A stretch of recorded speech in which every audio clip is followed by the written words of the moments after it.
Good morning, Region 4. How is everybody doing? I hope you are doing well. I hope you're able to make the most of this current situation. I know for myself, I've had quite a few emotions. Yes, it's been nice to be home, but I have experienced more frustration than I thought I would have. I've been busier from home than I am in the workplace, which is hard to believe, but I'm constantly on a conference call or a video chat. I've realized that social distancing is a term that for many of us, we never maybe heard before till maybe a month ago. I've seen a lot of t-shirts out that says, hey, I was social distancing before it was cool. That's not me. For me, I like to be around people. So it has been a challenge being cooped up, and not just during the workday, but also in my personal life. I definitely like getting out, and it's been tough. But I just want to say that I appreciate what everybody's doing. We are making a difference. If you guys haven't had a chance to watch the governor's press release yesterday, honestly, I found it encouraging. Although he extended the stay-at-home order until April 26th, it does appear that we are making a difference. He mentioned in there that, a couple of days ago, we were doubling our infection rate every 1.5 days. He said now we're doubling it every 6 days. So that does show that this social distancing has made a difference, and we are starting to slow and flatten the curve. So that doesn't mean, it's over. We still got a long road ahead. We actually have the month of April ahead of us. But hopefully we'll start to come back to more normalcy. And he really emphasizes how important it is to really get the economy back to where it needs to be, and for all of us to be able to hug and see our, grandparents or our parents and socialize like we used to do. The first outbreak of the first case of coronavirus in Colorado was 1 month ago. It feels like an eternity ago. But yes, we've come a long way in 1 month's time. I had mentioned that the governor suggested, and as well as our president, that if we leave the home, we should be wearing a face mask. That was one of my moments of frustration because I made my own. And although it turned out it's not quite the right material, so I'm going to have to try again. But I thought I'd get a few laughs with the mustache. So I just want to mention that my heart goes out to those employees and those families who have been battling the symptoms of this virus. We currently have a few employees that are battling it as we speak. I'm also happy to report that we've had one positive case, and that employee has fully recovered and is back to work. So that is great news. And I also wanted to mention that we have had about 70 employees out of 480 that have been impacted by this virus. They've either been quarantined or they've experienced the symptoms themselves. So again, I really appreciate everyone's patience and willingness to follow the CDC guidelines, as well as CDPHE and our executive management staff. Working from home, I want to send a reminder that ergonomics are important from your household as well. I noticed I woke up with a large pain in my neck and shoulder and realized it was due to my posture, and I was sitting in too low of a chair at my desk. So please pay attention to that. We don't want to have other issues as we work from home. As many as you guys got to see last week on the updates, I was able to get out to probably made about 30 different stops at patrols and construction projects. I was reminded how vast and huge Region 4 is and how beautiful it is. And I really thoroughly enjoyed meeting some of you for the first time and really seeing what everyone's doing and the care for their teammates and the effort they're really putting in to make a difference with the social distancing, and showing me the practices that they're taking to sanitize their equipment and their shops. And I just really want to put a shout out to all of you who aren't working from home, who continue to come to work every day and are making a difference for CDOT and for the citizens. And thank you. And with that, I'm going to turn it over to Chris for a few safety topics. Thank you, Heather, and good morning, Region 4. I hope everybody's doing well on this Tuesday. As the weather gets warmer, it's easier for us to get outside, but please remember social distancing above all else. On the statewide safety website, there are links to CDC and the Colorado Department of Public Health and Environment. I highly encourage you all to go there constantly and consistently, as there is new and better updates every single day. Almost every single hour, there's some sort of new update out there. But the things that we've held true to is social distancing, hand washing, and the wearing of masks. Here's the start of mine. I'll wear it so nobody can see me wearing it. As you can see, it's camouflage, or maybe you can't see it, but it's camouflage. With that being said, please encourage your folks to constantly social distance out there. I know there are activities and projects that require that close contact as defined by the CDC, which is less than 6 feet for more than 10 minutes. But as much social distancing as possible, we know that there's activities that require some of that close contact. Minimize it as much as possible. There's a million and one things we can do out there as individuals, remaining 6 feet or more from each other. Washing and sanitizing are the things that we stress here. As Heather hit on, we have had some people that have been affected by this directly, and our prayers out to them for speedy recovery. But let's do our part out there. The governor's address last night, we are starting to flatten the curve, and all of us pitching in are going to continue to flatten that curve, and this will be a distant memory. But this has brought forth our true colors of Region 4, and I've never been more proud to say I'm part of Region 4 than right now. We will continue to be the leaders in this, and social distance, wash your hands, and take care of yourselves out there. Again, CDC and the CDPHE websites have tons of updates. Go there often, read them. They have the instructions for making the masks themselves, both sewing and non-sewing, so even guys like me can make a mask without sewing. So I will turn it back to you, Heather. Thank you. Great. Thanks, Chris. So I also want to give, I know I mentioned it already, but I do want to reemphasize and give a shout out to a couple of our construction projects. I mentioned it once before, the US 36 team. They worked some very full closure for 26 days, I believe, maybe 30 was contract. CDOT. Also wanted just to recognize this project up in Estes Park, and really the emphasis that those employees were making sure that the laborers were social distancing, and honestly, the amount of work that's gotten done up there. Went out to Anthony Anderson in Brush. Also saw really good practice out there, the social distancing, as well as the S-curve. So you guys, thank you. Hats off to continuing the construction work. Just want to touch on a few HQ topics. Obviously, the big topic this last month has been COVID.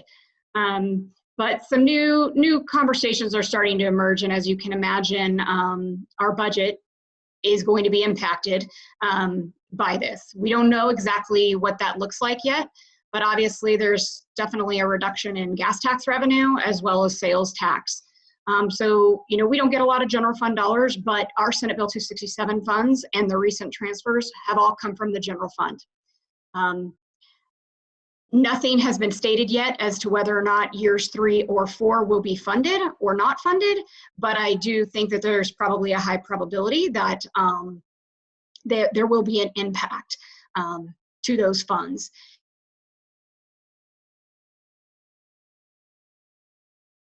Do we recover from this? And I don't know if we will bounce back right there in May, or if it'll take a while. So more to come on that. Just want to give people a heads up, and also just want to mention, I think we're very fortunate to work for the state because our jobs are consistent and they're always in need. And I've really appreciated not being one of those people who have been out of work or who've had to file for unemployment. And again, this is tough times. I think how frustrated I get over the smallest things. And I'm reminded how blessed I am to have my family healthy, home, safe, and to have a job to come to work every day. So with that, I am going to I'm going to actually talk about a few new hires. Believe it or not, we are still hiring through all of this. And for those of you who are new, probably not how you thought you'd start your first day or first days at CDOT, but again, we appreciate your patience. So just want to say hello and welcome to Victor, Ross Davis, Jeffrey Ellis, Donald Evans, Whitney Holcomb, Darwin Montgomery, Gabriel Oleg, Jose Roche, Arthur Germain, Lucas Stone King, and Callie Worgan. I think that's spelled wrong, but maybe it's not. All right. In the next slide, we've got a little bit more of a, Katrina, can you move to the next slide? Just a little bit more information about Whitney. She's working in our business office. She's going to be helping out with the STIP tip. I think her first day was the first day we all went home. So none of you guys have been able to meet her, but when we all return, we will make sure she comes to the front, and so you can all say hi. Again, all right, yep, so moving on, we got some promotions. Mitch Beckett, congrats, PE1. Michael Keene, also congrats, PE1. That's a big it's a big reward. A lot of studying goes in to pass that test, so congratulations, you guys deserve it. Specialist 3, we are excited to have you become a permanent employee. And Jesse Ross, our maintenance TM3, congratulations on your promotion, as well as Nolan Trout. Really enjoyed talking with you out in Sterling. All right, we also have some anniversaries. I think that's the next slide. All right, again, technical difficulties, but here are our April Joe Martinez, 20 years, and Jeffrey Gardner and Shane Baxter, 10 years. Congratulations, you guys. With that, I want to turn it over to Katrina to give us an update on the statewide strategic transportation safety plan. Thank you, Heather. So this Strategic Transportation Safety Plan is an update to the 2015, used to be called Strategic Highway Safety Plan. It's a requirement of FHWA, and it's tied to our HSIP funding, the Highway Safety Improvement Program Fund. Statewide, between 2010 and 2017, we saw a 40% increase in our fatalities. And one of the biggest reasons FHWA mandates this plan for states is to reduce the fatalities and serious injuries occurring on our roadways. Some of that increase in fatalities can be contributed to the population growth in vehicle miles traveled, also dense urban development. We saw a change over that time period from rural crashes to more urban type crashes, and a sharp increase in fatalities to our vulnerable road users like bikes, peds, and motorcyclists. For this plan, there's a focus on driver behavior, really looking at culture, education, messaging, and legislation. We didn't throw the old plan out the window. What we're doing is continuing to implement the effective programs that we saw, and then adding new programs. And for this plan, what that means is addressing all users, all modes. One of the reasons we took the word highway out of the title of the document. It really is for transportation in general. And working with our state agency partners, like, of course, us, the DOT, but also CDPHE, the Department of Revenue, and the State Patrol. It involves looking at policies, regulations, legislation, and coordinating with different plans that are already in place, like Vision Zero, the Your Transportation Plan done at the statewide level, and others.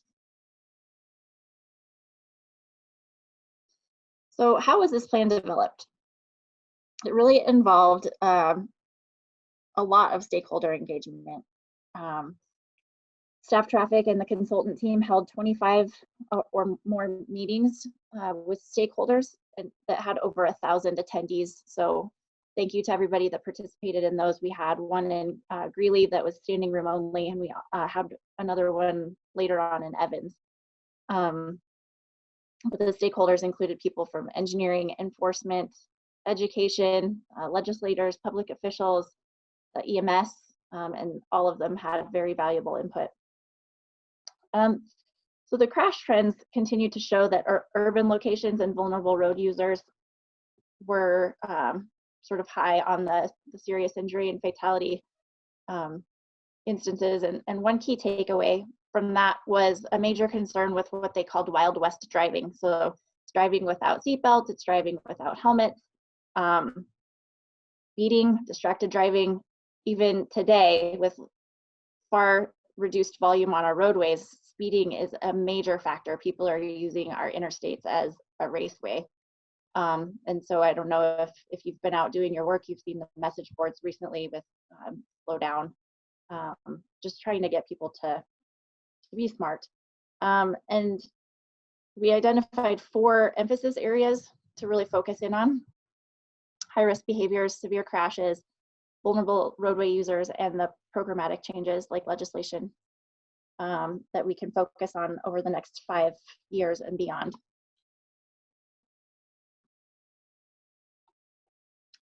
So for this plan, the vision is more focused. It's really, the future is zero, and we talked a lot about that. There's a really impactful video that I think many of you may have seen, that you ask people on the street, how many deaths is acceptable, and they'll give you some number. And if you ask, okay, well, how many of your family members is acceptable to have die? And the answer is always 0. So that's one of the main reasons why our vision for Colorado is that there are 0 deaths. And our mission is really, how are we going to accomplish this? And that's really working together, collaborative environment, and working between all of the different agencies, getting everybody involved.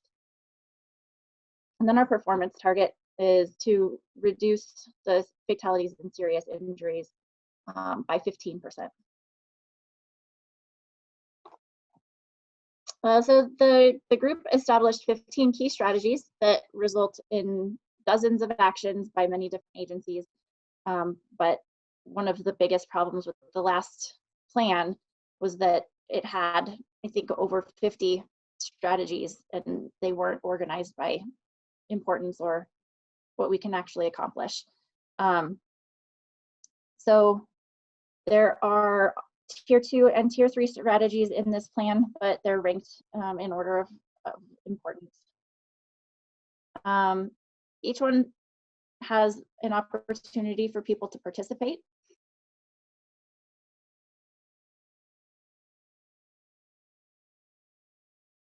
They have assigned leadership while welcoming new participants as well.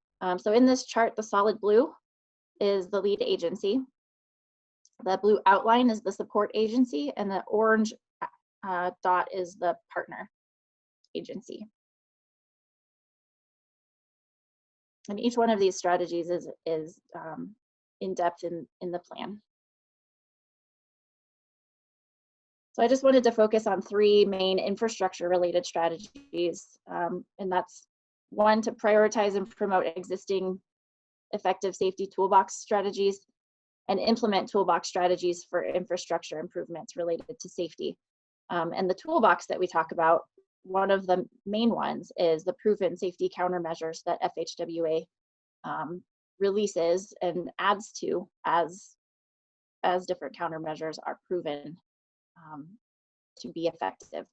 And if you're not familiar with it, it's a great time to go to FHWA's website, check it out, read through some of them. A couple of the ones that we've become really familiar with, Safety Edge and rumble strips, longitudinal rumble strips on the side and center line of the roadway. The newer ones are yellow change intervals, leading pedestrian intervals, things like that. So I encourage you to take a look at those countermeasures. And then last, increase the priority of safety in transportation planning, facility design, and the project selection process. We think that safety really should be a factor in every project selection. Not the main thing necessarily, but at least a factor. So increasing the awareness of that when projects are getting selected. So what are the next steps? The next steps right now is the plan is in its final draft form at FHWA for final comment.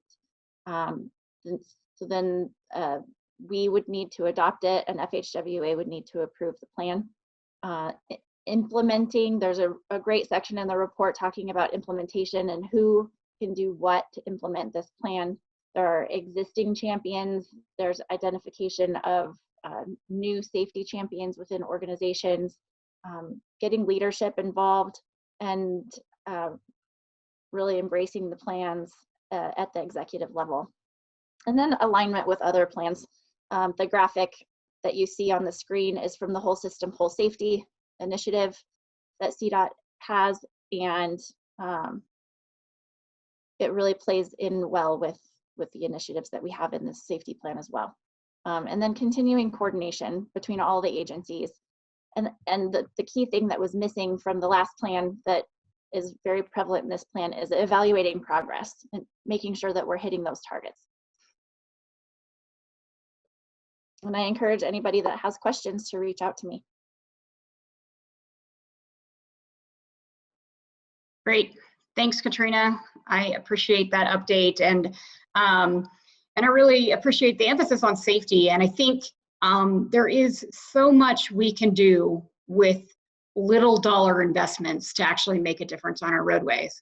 So I strongly encourage you all to start wearing that safety hat. And as we start to design these projects and scope these projects, be thinking, what else can we do, and make sure we really understand the intersection we're trying to improve. And a lot of times we're focused on the operations, but what is the safety related features that we could do to make that a better intersection? And I think every single one of our projects and every design decision does have safety related components, and we really need to collect the existing data to understand what are the inherent risks in this reach of roadway, and are we effectively addressing them? So Katrina's been on this committee for a long time, or at least in the traffic unit with a focus and emphasis on safety. So if you guys have any questions or you want to brainstorm, that's what she's there for. That's what her unit is there for. So please do that. With that, I just want to remind everyone that there is, and I think you'll probably miss it by the time you watch this video, but there is a Google Hangout for benefits with Sean Everly, and it looks like about 90 people have joined thus far. I think it's supposed to be a little bit more interactive. If there is a need for another one, we are happy to set up another Google Hangout. So open enrollment is coming up. I think it starts April 16th. So please start looking over that information, and have a great rest of your week. Please continue to wash your hands, wear that face mask, and social distance. Really appreciate it. Have a good day.